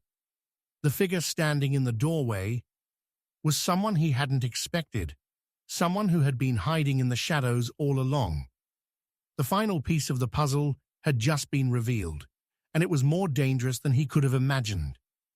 "I know who did it," Father Brown said, his voice steady, despite the storm raging inside him. "But the truth will never be told." And with that, the screen went black, leaving the audience breathless, hearts racing, minds spinning with the unanswered questions. Who was the true mastermind behind everything? What was the truth that Father Brown had uncovered? And why would he never tell it? The answers remained locked away in the darkness, and the mystery lingered, leaving the viewers hanging on the edge of their seats, desperate for the truth they might never know. Chapter 8. Father Brown's Shocking Discovery, Unveiled. The moment Father Brown laid his hands on the ancient letter, he knew it was not just a piece of paper, it was a death sentence. His fingers trembled as he unfolded it, the weight of what he was about to discover pressing down on him with suffocating intensity. There, in those faintly inked words, lay a secret so dark, so disturbing, that it would tear apart everything he thought he understood. This was no ordinary mystery. This was the unraveling of lives, of secrets that could destroy everything. It all started with the murder of Lord Alfred Lawrence, a man whose wealth and status had made him a pillar of the community. Found dead in his lavish estate, with a single stab wound to his heart, Lord Lawrence's death had appeared to be the result of a botched robbery. There were no signs of forced entry, no apparent motive, and no one in the household had heard anything suspicious. The crime scene was eerily calm, but Father Brown didn't believe in coincidences. He knew this was not a simple robbery gone wrong. Someone had planned it meticulously, and the more he dug, the more questions emerged. The victim had been wealthy, yes, but more than that, Lord Lawrence had been a man with many enemies, a man whose past had caught up with him in the most brutal of ways. He had been involved in business dealings, some of which were highly questionable, and had made enemies both within his social circle and beyond. As Father Brown began speaking to those closest to Lord Lawrence, it became apparent that there was much more beneath the surface than anyone had been willing to admit. First, there was Evelyn, Lord Lawrence's wife, whose grief seemed more like a performance than genuine sorrow. Her perfectly composed demeanor raised alarms for Father Brown. Something didn't sit right. The more Father Brown pressed her for details about her husband's final days, the more evasive she became. She spoke of financial difficulties, but her eyes would dart away whenever she mentioned Lord Lawrence's business dealings. There was clearly more to the story than she was willing to reveal. Then there was Philip, Lord Lawrence's estranged son. Philip had been out of town for several years, only recently returning after his father's death. He was a quiet man, tall, with a stern face that betrayed little emotion. Yet when Father Brown asked about his relationship with his father, Philip's response was laced with bitterness. He admitted to having no love for his father, but the venom in his tone made Father Brown wonder if there was something deeper at play. Was this the disgruntled son seeking revenge, or was it something else entirely? Finally, there was the enigmatic figure of Charles Davenport, the family's longtime butler. Davenport had served Lord Lawrence for decades, and his loyalty to the family seemed unshakable. But Father Brown had learned long ago that those who appeared the most trustworthy often hid the darkest secrets. Davenport's stoic nature and reluctance to discuss Lord Lawrence's final hours only deepened the mystery. As Father Brown spoke to these individuals, he discovered a common thread that tied them all together: Lord Lawrence's secret financial dealings. The man had been laundering money for years, using his connections to fund illegal operations across Europe. But that wasn't the most shocking part. As Father Brown dug into the financial records, he uncovered evidence that Lord Lawrence had been deeply involved in a shadowy organization, one whose reach extended far beyond the local community. And as he pieced together the puzzle, one name kept coming up: Evelyn Lawrence. Father Brown's mind raced. Evelyn had been more than just a grieving wife. She had been the mastermind behind the money laundering operation, manipulating her husband to fund dangerous ventures for years. She had pulled the strings from behind the scenes, hiding her involvement behind a facade of wealth and prestige. But why had she orchestrated her husband's death? What had driven her to murder the man she had married? It wasn't until Father Brown uncovered a hidden safe behind a bookshelf in the family study that the truth finally began to reveal itself. Inside the safe was a letter from a figure named Robert Blake, someone Father Brown had never heard of. The letter was brief, but it was enough to send a chill down his spine. "I know what you've been doing. I'm not going to let you destroy everything we've worked for. If you don't stop, the consequences will be dire. The past will come for you." The letter made it clear that Lord Lawrence had known his wife's involvement in the money laundering, and he had been planning to confront her about it. But Evelyn, desperate to protect her secret and her wealth, had killed him to ensure that he would never expose her. The plot was chilling in its simplicity: kill the husband, cover the tracks, and maintain control of the empire they had built together. But there was more, much more. Father Brown's stomach sank as he continued to read the letter. The truth wasn't just about money or power. It was about a conspiracy that stretched far beyond the Lawrence family. Robert Blake, the man behind the letter, was not just an outsider. He was a member of the same shadowy organization that Lord Lawrence had been involved with. And the true reason behind the murder was not just to silence Lord Lawrence. It was to keep the secret of their operation hidden from the world. The deeper Father Brown went into the mystery, the more it consumed him. The web of lies, the manipulation, and the betrayal had run deep, and Evelyn had been the central figure in it all. But why had she killed her husband, if she had so much control? What had led her to make the ultimate sacrifice to keep her secrets safe? Father Brown's investigation took a shocking turn when he uncovered an unexpected link between Evelyn and another key figure in the case: Philip, her son. It turned out that Philip had known about his mother's illicit activities all along. He had been complicit in his father's murder, helping to cover up the crime to protect the family's wealth and reputation.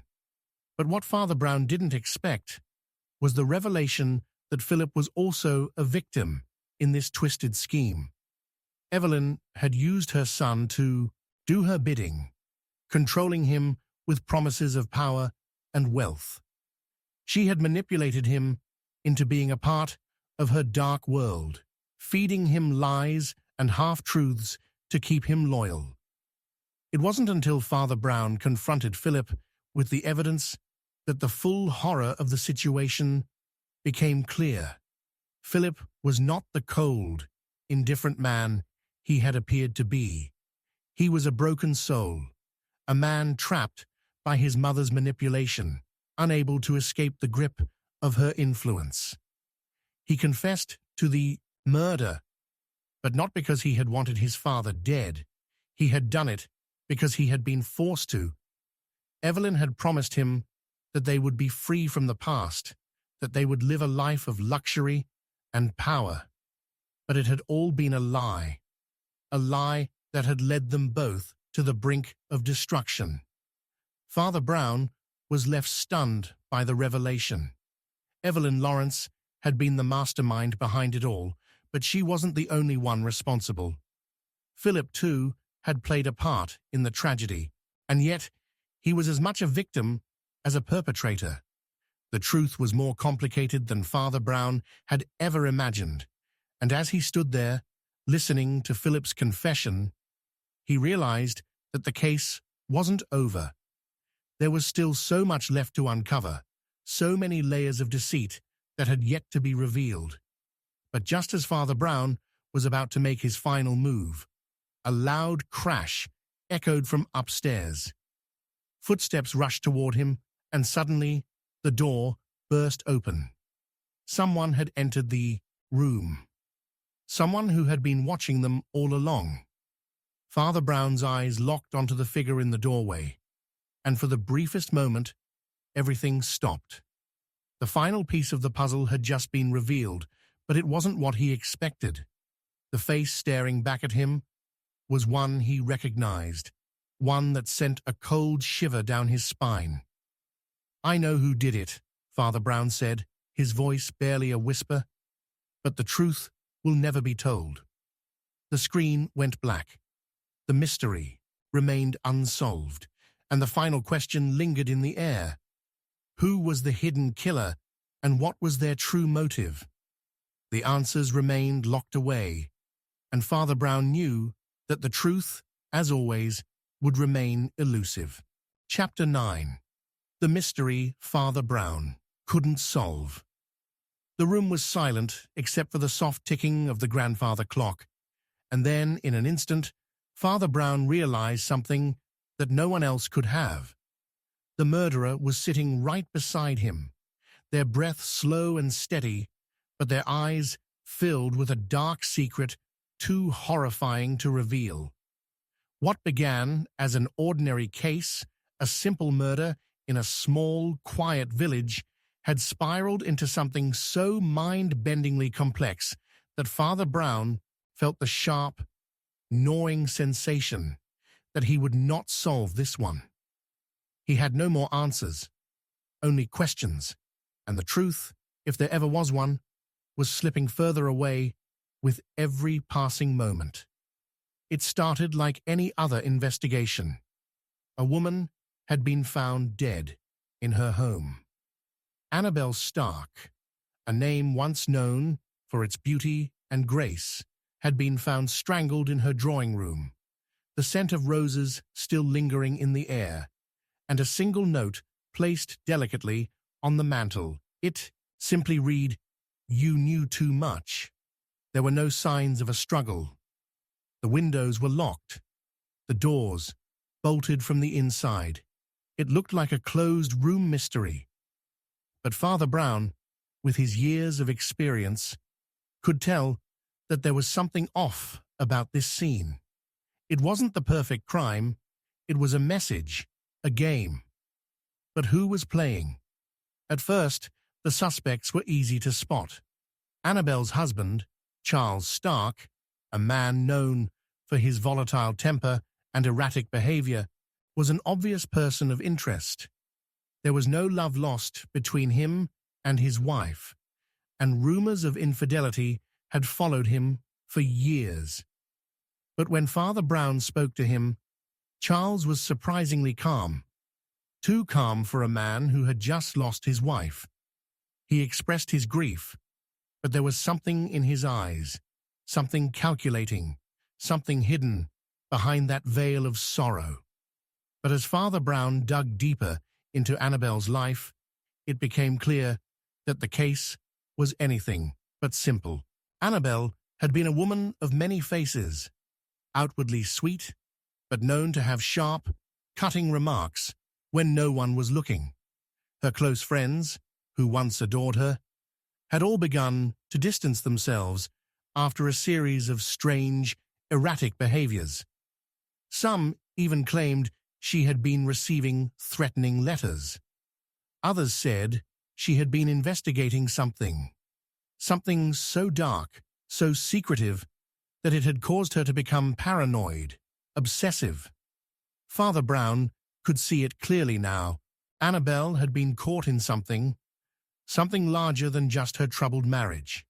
She had discovered something, and the deeper he went into her life, the more the pieces started to fit together, but not in the way he expected. He found a hidden drawer in her desk, tucked away under old papers, filled with strange documents, encrypted letters, and a series of photographs that seemed out of place. One photo in particular stood out, a picture of Annabelle, with a man Father Brown didn't recognize, but whose face seemed too familiar. He was standing just outside the village, his hand resting on her shoulder. And the look in their eyes, it wasn't just a friendship, it was more. When Father Brown visited the local inn, where Annabelle had spent many of her evenings before her death, he found that the innkeeper, a stout, heavy-set man named William, had noticed something strange the night of Annabelle's death.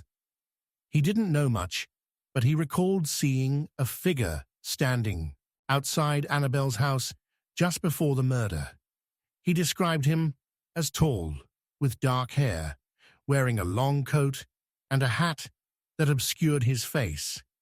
But when Father Brown asked him for more details, the innkeeper became vague, his story changing with every question.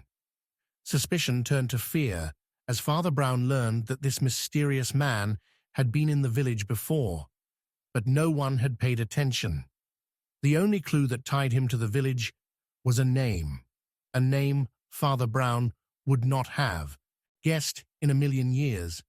It was Robert, and he was a former associate of Charles Stark, someone who had vanished years ago without a trace after being accused of a crime he claimed he didn't commit. Father Brown's mind raced as he pieced the information together. Charles's involvement in shady dealings, his history with Robert, and Annabelle's suspicious behavior began to align in a way that left him unsettled. But there was something deeper at play here, something that connected Robert's disappearance to the web of deceit that had been woven around Annabelle's life. As Father Brown confronted Charles Stark about Robert, the man's calm demeanor cracked. His eyes grew wide, and for the first time in the investigation, Father Brown saw real fear. It was as though Charles was afraid of someone much more powerful than him. "You don't understand," Charles muttered, his voice shaky. "It wasn't supposed to go this far. Annabelle, she was never meant to find out." It was then that Father Brown understood. The murder wasn't just about Annabelle. It was about a conspiracy, a secret society that had been operating in the shadows for decades, and Annabelle had unwittingly become part of it. She had uncovered something she wasn't supposed to, and in the process, she had signed her death warrant. Father Brown's investigation took a darker turn when he discovered that the photographs Annabel had been keeping weren't just innocent pictures. They were documents, key pieces of evidence that tied Annabel, Charles, and Robert to the very organization Father Brown had been searching for. The society's members were not just criminals. They were powerful individuals who held sway over the village's politics, its economy, and even its law enforcement. The deeper Father Brown went, the more dangerous the situation became. His investigation put him in direct conflict with those in power, and the closer he got to the truth, the more hostile the environment became. Doors were slammed in his face, leads were mysteriously cut off, and those who once helped him now feared to even look him in the eye. But Father Brown refused to back down. The truth was out there, and he would find it, no matter the cost. Then came the moment that shattered everything Father Brown thought he knew. After weeks of investigation, Father Brown finally cornered Robert, the mysterious man who had been hiding in plain sight all along. He was not the man he had once been. Time had hardened him, and the fear that had once consumed him was now replaced by something much darker, something even more dangerous. Robert had been part of the organization from the start, and he had been working with Charles and Annabel to maintain control. But when Annabel had uncovered the truth, she had become a liability, and that was when the decision had been made. She had to die. Father Brown had finally uncovered the truth, but as he stood face to face with Robert, he realized that the game was far from over. The truth was more complicated than he could have imagined, and the cost of revealing it would be higher than he was willing to pay. "You've uncovered too much," Robert said coldly, his voice laced with venom. "Now you're just like her, a threat to everything we've built, and we can't have that." Father Brown's heart raced as he reached for his pocket watch, his fingers brushing the cool metal. "I know who did it," Father Brown whispered, "but the truth will never be told." Before he could react, a figure emerged from the shadows, a figure that Father Brown had never expected to see. It was Evelyn Stark, Charles's sister, the last person he had thought involved in the conspiracy. But as she stepped into the light, Father Brown saw the cold determination in her eyes. She had known the whole time. She had orchestrated everything from the beginning, manipulating everyone around her to protect the organization. And now, she would do whatever it took to keep the truth hidden. Father Brown was caught in a deadly game, and he had no idea who was playing it with him. The truth was there, just out of reach, but it was too dangerous to expose. As Father Brown stood there, facing Evelyn and Robert, he knew that the mystery he couldn't solve would remain unsolved forever. The truth had been buried, and those who knew it were too powerful to be stopped. The screen faded to black, leaving the audience hanging, desperate for answers they would never get. The mystery was unsolved, and Father Brown had discovered the one thing that no one could escape: the price of the truth. Chapter 10. Father Brown unveils a twisted betrayal. The moment Father Brown entered the room, everything stopped. A familiar figure, standing quietly by the window, turned around slowly, their face pale, eyes wide with a look of shock. And then the truth hit Father Brown like a thunderclap. The killer wasn't who he had suspected all along. No, the true killer was standing right in front of him, dressed in the guise of innocence, pretending to be someone they were not. And the betrayal was far deeper, far darker than Father Brown had ever imagined. It had begun with a simple murder. A man was found dead in his study, stabbed in the chest with a letter opener. It seemed straightforward at first, a crime of passion perhaps, an argument gone wrong. The victim, Jonathan Harper, was a well-known local entrepreneur, married to a woman named Catherine, who had been devastated by the loss. But as Father Brown delved deeper into the case, the picture grew more complicated, and it became clear that things were not as they seemed. Every clue he uncovered raised more questions, and every suspect seemed to have their own dark secret to hide. At first, Father Brown thought it was Catherine, grieving, heartbroken, and with every motive to lash out at her unfaithful husband. But as he spoke with her, he found nothing but sincerity in her eyes, and her alibi seemed solid. No, Father Brown realized, it wasn't Catherine. It was someone else, someone who had been hiding in plain sight, someone who had been living a lie for years. The investigation led Father Brown to Jonathan's closest friends, Mark, the business partner, Helen, the childhood friend, and Thomas, the disgruntled ex-employee. They all seemed to have something to hide. Mark, ever the loyal business partner, seemed oddly defensive when questioned about Jonathan's dealings. Helen, once the closest friend of both Jonathan and Catherine, had an air of discomfort when asked about her past with the victim. And Thomas, bitter and resentful after losing his job with Jonathan's company, had a motive that was becoming increasingly clear: revenge. Yet, despite their secrets, none of them seemed capable of murder. As Father Brown's investigation unfolded, he learned more about the victim's hidden life, his financial troubles, his affair with a mysterious woman, and the threatening letters that had begun to appear in the months leading up to his death. But none of this added up. The more Father Brown uncovered, the more the pieces of the puzzle seemed to shift and change, leading him to the inevitable conclusion that someone was playing him. He had to dig deeper, confront the people closest to Jonathan Harper, and expose the twisted betrayal at the heart of the mystery. It wasn't until Father Brown examined the victim's personal correspondence that he discovered something that made his blood run cold. A letter written by Jonathan to his wife, Catherine, just a few days before his death. The letter was apologetic, filled with remorse and guilt, but there was a chilling line in it that stood out: "I can't keep pretending anymore. The truth will come out, and it will destroy everything we've built." What truth was Jonathan talking about?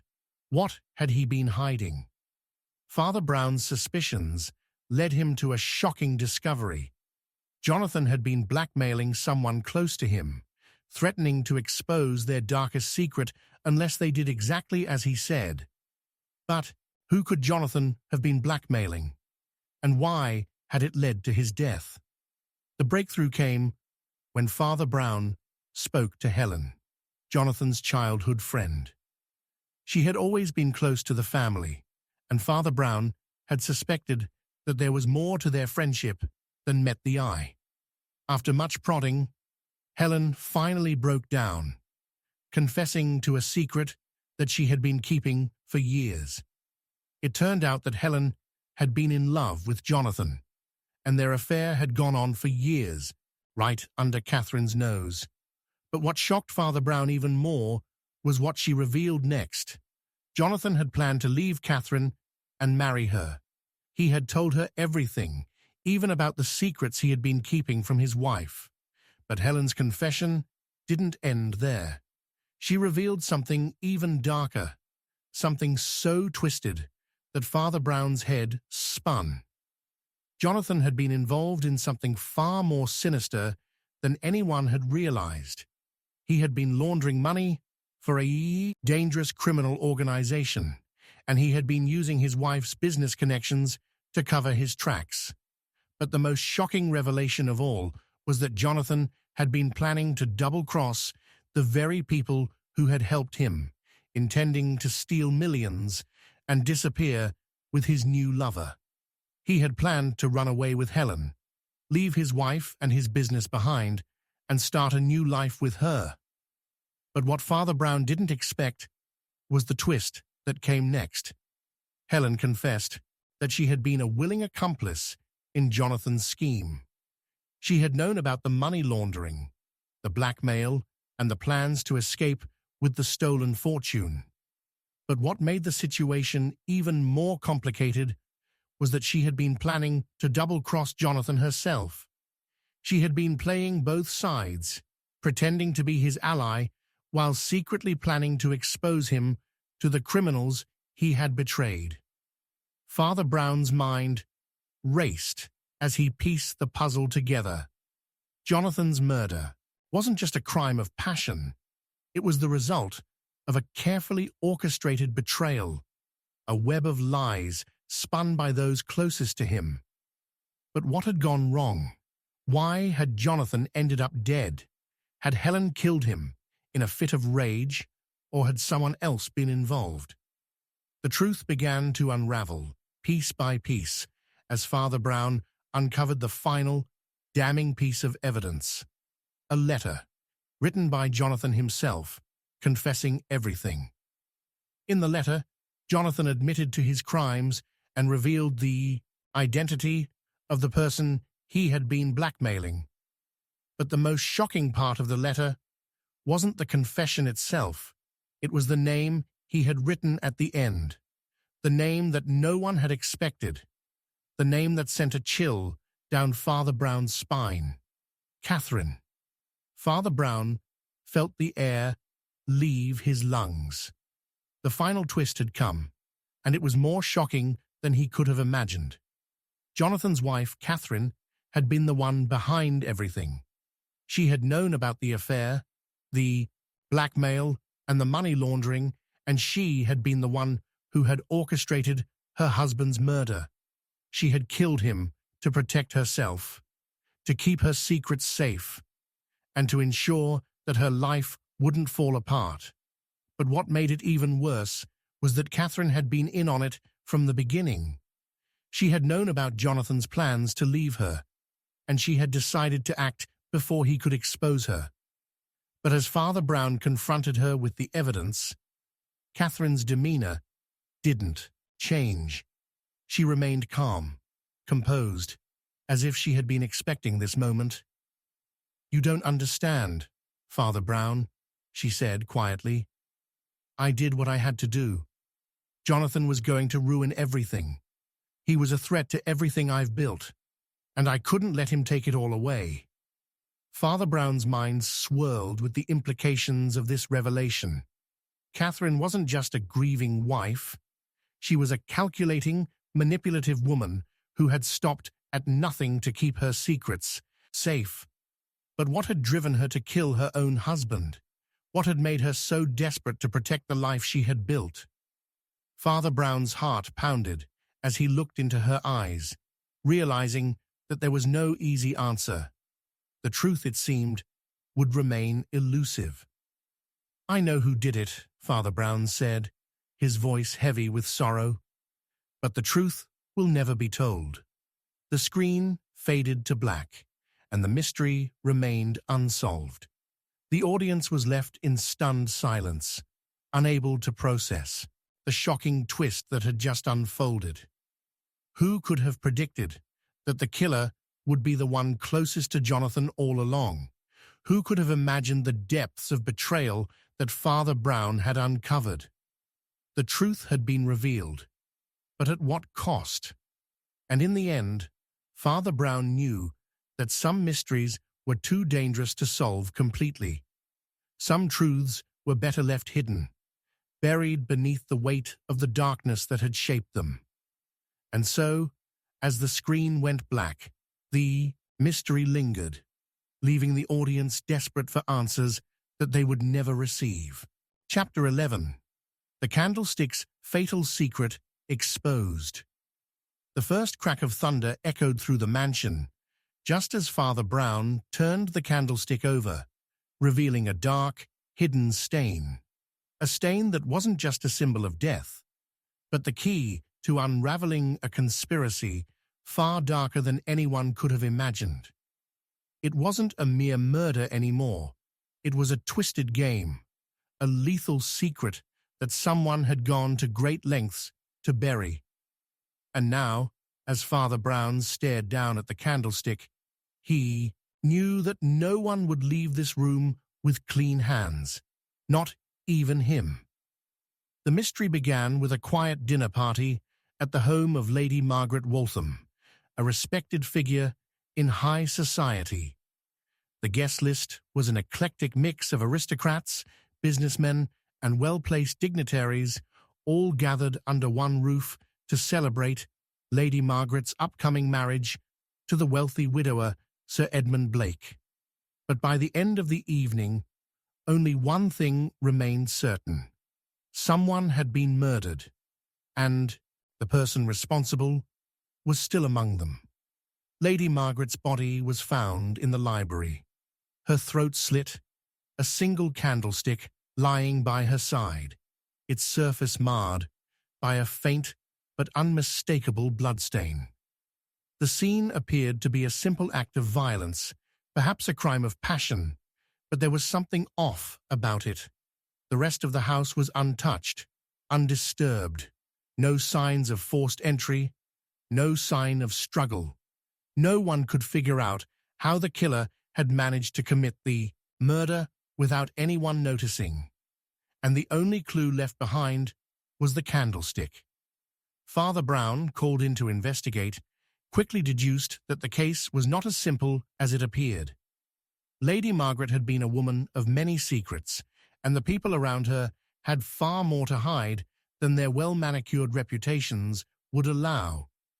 The people closest to her all seemed to be hiding something.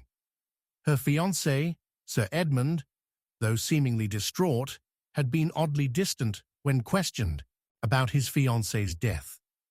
The butler, always at her side for the years she'd hosted guests, was more nervous than anyone should be. And then there was her close friend, Miss Clara Wyndham, whose relationship with Lady Margaret had always been shrouded in mystery. Father Brown's investigation quickly turned the heat on Miss Clara. It was known that Lady Margaret had been in a secret relationship with someone outside of her engagement, a relationship that no one dared discuss. Clara had been the only one to know about it, or so it seemed. But when Father Brown spoke with her, she seemed remarkably calm, as though she knew that this conversation was inevitable. Her alibi for the night of the murder was shaky at best, but no one could place her exactly at the scene, and yet Father Brown sensed that she was more involved than anyone realized. But then, a shocking revelation came that changed everything. Father Brown's eyes were drawn to the candlestick again. It had been left undisturbed by the body, untouched, except for that one singular dark mark. He inspected it closely, turning it over in his hands. And that was when he noticed something that no one else had, something that made his blood run cold. Beneath the layers of wax, something was hidden in the base of the candlestick, a compartment so well concealed that no one had realized it was there, not even the police. Inside was a small, folded piece of paper, an envelope containing a letter. Father Brown knew instantly that this was not a coincidence. The letter was something significant, something that had been kept secret for far too long. The letter inside the candlestick was addressed to Lady Margaret, and its contents were nothing short of shocking. It revealed a dark secret about Sir Edmund, something that, if known, could ruin his life, his reputation, and perhaps even his fortune. Sir Edmund, the well-respected gentleman, was not just a widower who had been looking for a new wife.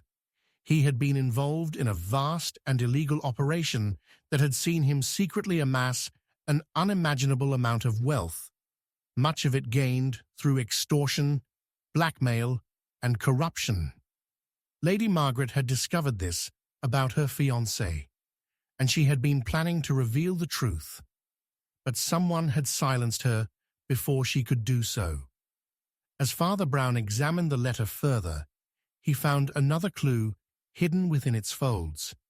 It wasn't just the contents of the letter that struck him, but a small, delicate symbol in the corner, one he recognized instantly. It was a mark used by a notorious criminal syndicate that had been operating in the area for years. It was clear now that Lady Margaret had stumbled upon something far larger than a simple betrayal. She had uncovered a criminal empire operating under the guise of respectability. The puzzle was becoming more complicated by the minute. Father Brown knew that Sir Edmund had to be involved, but was he the killer, or had someone else taken advantage of the situation?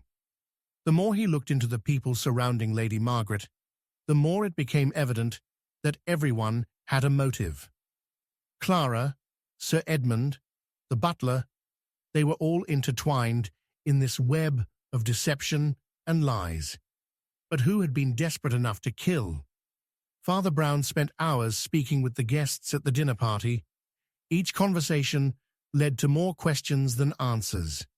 No one was willing to give a straight story. They all had something to hide, but the deeper Father Brown dug, the more it became apparent that Lady Margaret had known exactly what she was getting herself into. She had been on the verge of exposing the truth about Sir Edmund, and someone had made sure she never would. But the biggest shock of all came when Father Brown revisited the scene of the crime. The library was quiet, eerily still, and for a moment Father Brown thought he could hear Lady Margaret's voice echoing through the room. He had missed something earlier, a small, almost imperceptible detail that had been overlooked. A second candlestick, hidden in plain sight, tucked away under a pile of books. It was an exact replica of the one found by her body, and as Father Brown examined it, he realized that this second candlestick held a twisted clue. Inside it was a hidden compartment, one that contained a small vial of poison. The poison was unmistakable, a rare substance known for its slow, excruciating effects.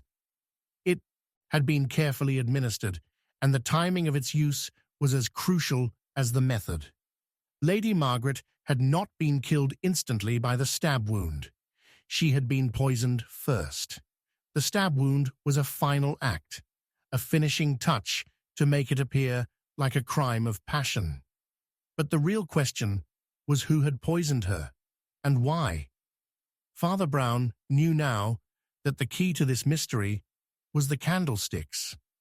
The first one had been used to conceal a secret, while the second one had been used to conceal the method of her death. But why? Why go to such lengths to hide the truth? The shocking discovery left Father Brown reeling. He had been on the right track, but the complexity of the situation had clouded his judgment. It wasn't just a murder. It was an elaborate scheme, a plan that had been set in motion long before the night of Lady Margaret's death. Someone had used her to expose a much larger criminal network, and in doing so had sacrificed her life to protect a secret worth killing for. As Father Brown pieced the puzzle together, one final, devastating piece fell into place. Clara Wyndham, the childhood friend who had been closest to Lady Margaret, had been the one to poison her. But not for the reasons Father Brown had first believed. Clara had been working with Sir Edmund all along. She had been promised everything: power, money, and security. She had killed Lady Margaret because the truth about Sir Edmund's crimes had to be kept hidden. Lady Margaret's death had been a tragic necessity, a part of the twisted game that had been played by those who would stop at nothing to protect their secrets. Father Brown turned to the others in the room. his mind racing. He had uncovered the truth, but in doing so had revealed a web of lies that went far deeper than he had ever anticipated. The crime was no longer just a murder. It was the final chapter in a story of betrayal, corruption, and greed that stretched across the town, beyond. And yet, as Father Brown stood there, staring at the candlestick and the poison, he realized the most chilling truth of all. Some secrets were too dangerous to expose.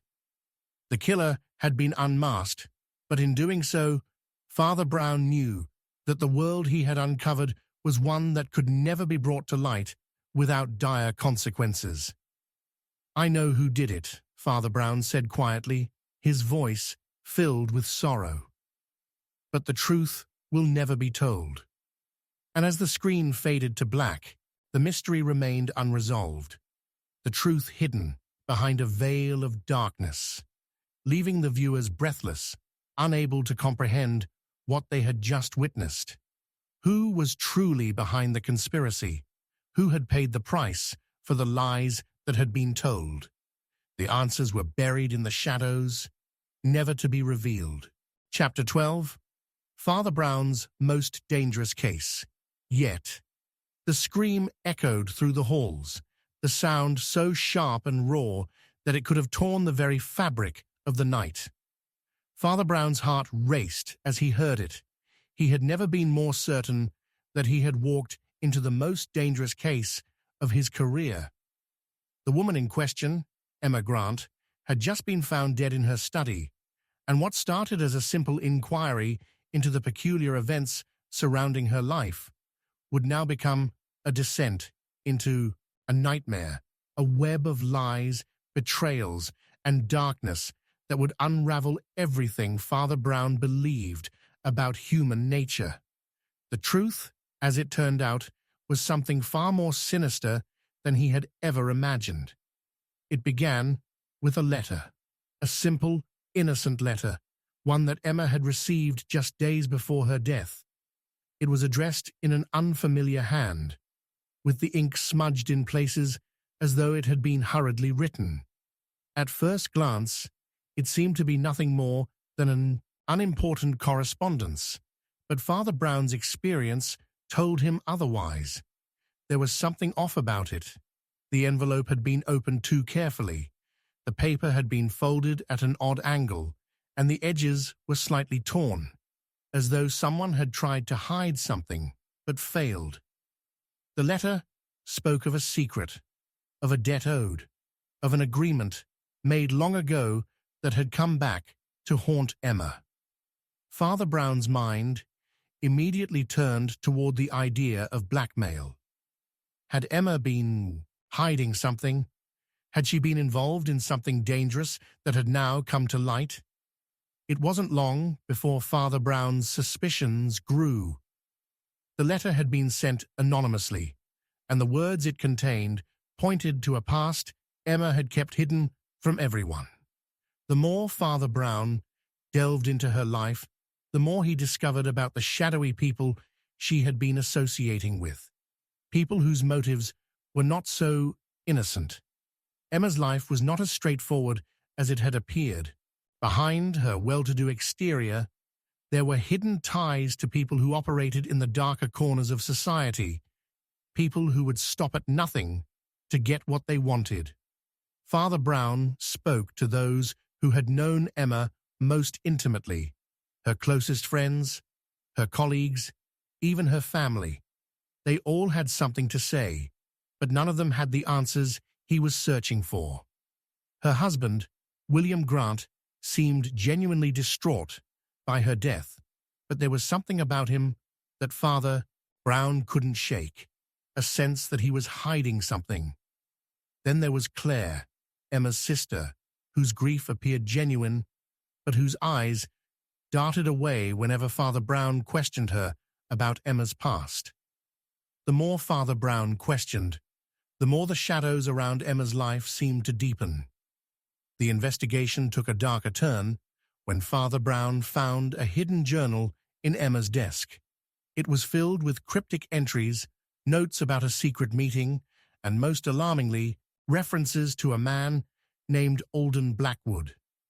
Blackwood was a name Father Brown had heard whispered in hushed tones, a man known for his ruthlessness and connections to the criminal underworld.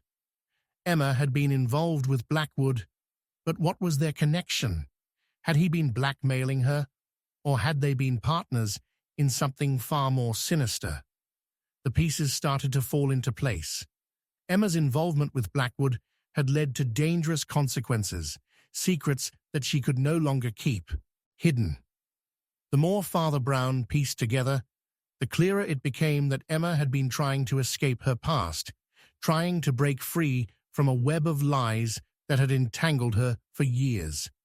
But now, someone was hunting her down, desperate to silence her before the truth could be revealed. It wasn't long before Father Brown received another piece of the puzzle. A witness, someone who had seen Emma just hours before her death.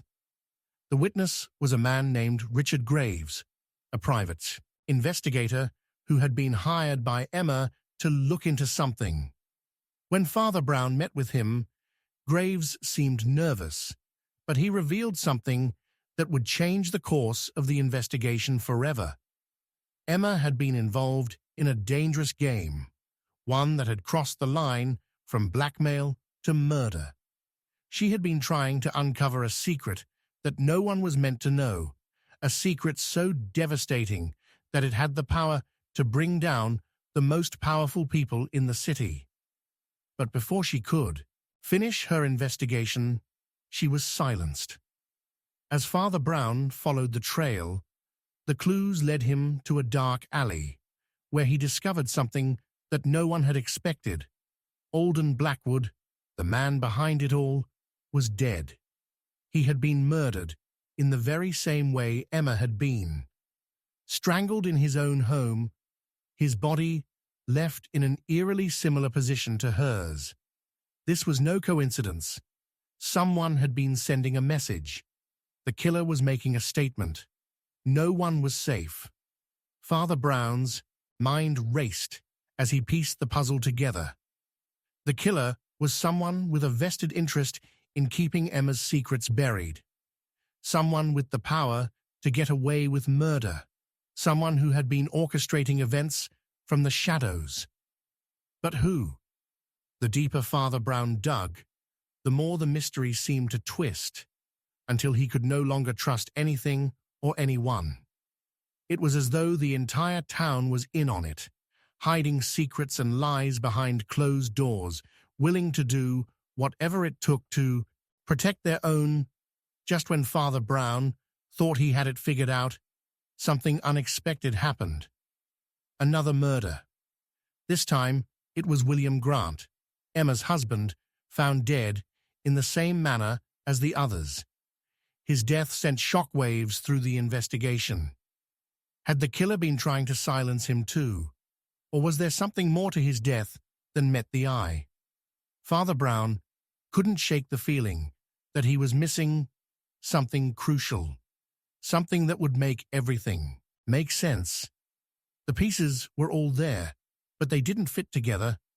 Something was wrong. Father Brown's suspicions grew stronger as he pieced together the connections between Emma, Blackwood, and William Grant. They had all been involved in something far more dangerous than a simple affair or a business deal gone wrong. They had been involved in a conspiracy, one that reached the highest levels of society and politics. And someone who had been part of that conspiracy was willing to kill to keep the truth from being exposed.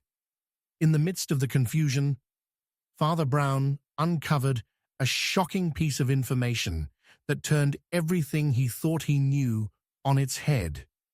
The final clue came in the form of a letter written by none other than William Grant himself, just days before his death.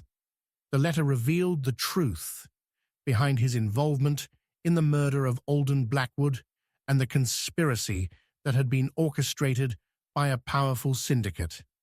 It turned out that William had been blackmailing his own wife, Emma, using her secrets to control her. And when she had tried to escape, he had arranged for her murder to silence her once and for all. The truth was worse than Father Brown had ever imagined.